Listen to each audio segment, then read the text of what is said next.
Hello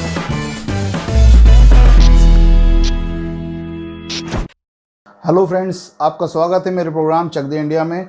आज हम जानेंगे जीएसटी की कुछ बेसिक डिटेल्स कि जब आप कोई काम शुरू कर रहे हैं, क्या आपके लिए जीएसटी ज़रूरी है कि नहीं, क्या आपको जीएसटी में रजिस्ट्रेशन कराना चाहिए कि नहीं, जीएसटी पे रजिस्ट्रेशन कराना किन बातों पे डिपेंड करता है और जीएसटी में हम कितनी तरीके से रजिस्ट्रेशन करा सकते हैं, किसके क्या फ़ायदे हैं, क्या नुकसान है, ये सब बातें जानने के लिए बने रहिएगा वीडियो के अंत तक। सबसे पहले हम ये बात जान लें कि जीएसटी में रजिस्ट्रेशन कराने का मतलब खाली रजिस्ट्रेशन नहीं होता है।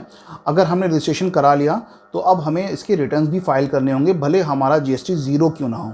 तो अगर हमने कंपोजिट में अपना रजिस्ट्रेशन किया है तो इसका मतलब ये है कि हमको साल में 5 बार, 4 बार क्वार्टरली और 1 बार साल में आखिरी में 5 बार रिटर्न्स अपने दाखिल करने हैं। और अगर हमने रेगुलर स्कीम में किया है तो फिर हमको 13 बार, हर महीने 1 बार और साल में फिर आखिरी में 1 बार, 13 बार अपने रिटर्न्स फाइनल करने हैं। ये दोनों क्या होते हैं ये अभी हम आगे डिस्कस। और सबसे पहले हम ये देखते हैं कि क्या आपके लिए जीएसटी में रजिस्ट्रेशन कराना ज़रूरी है। ये दो बातों पे ये बात निर्भर करती है।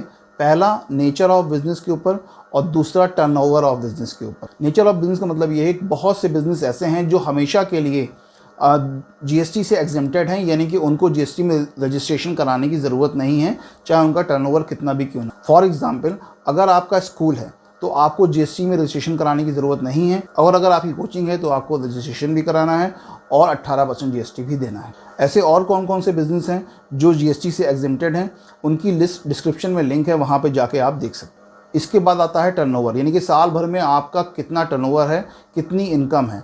यहाँ प्रॉफिट की बात नहीं हो रही है, यहाँ टर्नओवर की बात हो रही है, यानी कितना पैसा इनपुट में आपके इनकम में आता है। तो अब यहाँ पे भी दो तरह की बात हो जाएगी। एक, अगर आपका बिज़नेस सर्विस इंडस्ट्री का है, यानी कि अगर आप सर्विसेज देते हैं, और दूसरा अगर आप गुड्स में डील करते हैं। तो जैसा कि हम टेबल में देख रहे हैं, अगर हम गुड्स का बिज़नेस करते हैं तो कुछ स्टेट में हमारी लिमिट जो है वो 20 लाख के टर्नओवर की है, कुछ स्टेट में 40 लाख के टर्नओवर की है। स्टेट्स के नाम यहाँ पर दे रखे हैं। 40 लाख का टर्नओवर का मतलब ये है, जैसे यूपी में अगर आप साल भर में 40 लाख रुपए कमाते हैं तो आपको जीएसटी में रजिस्ट्रेशन कराने की ज़रूरत नहीं है। उसी तरीके से सर्विस इंडस्ट्री की बात है, उसमें स्टेट की बात नहीं है, चाहे आप किसी भी स्टेट में हो। तो अगर आपका साल भर की इनकम 20 लाख रुपए से कम या 20 लाख तक है तो आपको जीएसटी रजिस्ट्रेशन कराने की ज़रूरत नहीं है। ई कॉमर्स के बिज़नेस में, यानी कि अगर आप ऑनलाइन कुछ बेचते हैं तो उसके लिए आपके टर्नओवर की कोई शर्त नहीं है। आप from the very first day, from the very first rupee आपको जीएसटी में रजिस्ट्रेशन कराना है। अब हम बात करते हैं कि जीएसटी में रजिस्ट्रेशन किस किस स्कीम में हो सकता है। ये दो स्कीम होती हैं, एक कंपोजिट स्कीम होती है, दूसरी रेगुलर स्कीम होती है। ये चॉइस भी हमारे पास 1.5 करोड़ तक के बिज़नेस के लिए होती है। अगर हमारा बिज़नेस का टर्नओवर 1.5 करोड़ से ऊपर है तो फिर हमारे पास कंपोजिट का ऑप्शन नहीं है, हमको रेगुलर में ही कराना होगा।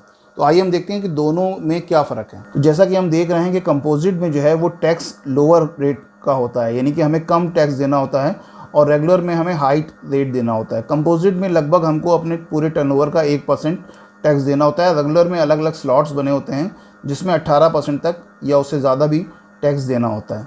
यहाँ पर कंपोजिट में क्या है कि आपको जो रिटर्न्स दाखिल करने हैं वो 5 बार करने हैं साल में, और रेगुलर में आपको 13 बार करने हैं। 5 बार का मतलब है कि 4 बार क्वार्टरली और 1 बार साल में फाइनल।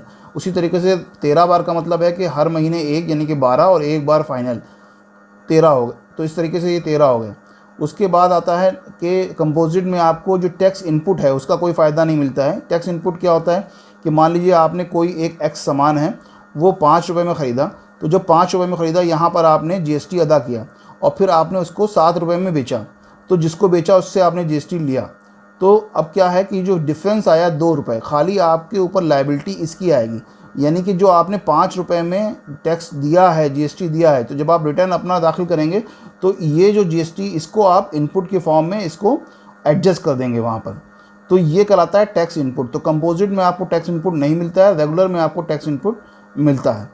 कंपोजिट जो है वो सिर्फ अगर आपका एक ही स्टेट में बिज़नेस है तभी काम करेगा। अगर आपका काम जो है, आपका बिज़नेस जो है वो एक से ज़्यादा स्टेट या एक से ज़्यादा कंट्री में होता है तो फिर आपके पास कंपोजिट का ऑप्शन नहीं है, आपको रेगुलर में ही कराना होगा। तो ये कुछ बेसिक इन्फॉर्मेशन थी जीएसटी के बारे में, और ऐसे और भी वीडियोस आते रहेंगे। आप किस टॉपिक वीडियो देखना चाहते हैं उसके बारे में आप कमेंट करिए, लिखिए, बताइए हमें, तो हम ज़रूर उस टॉपिक के ऊपर वीडियो बनाने की कोशिश करेंगे। चैनल को देखते रहिए, वीडियो शेयर करिए, लोगों के साथ इस इन्फॉर्मेशन को शेयर करिए, चैनल को सब्सक्राइब करिए। अगले वीडियो में फिर मिलेंगे, तब तक के लिए चक दे इंडिया।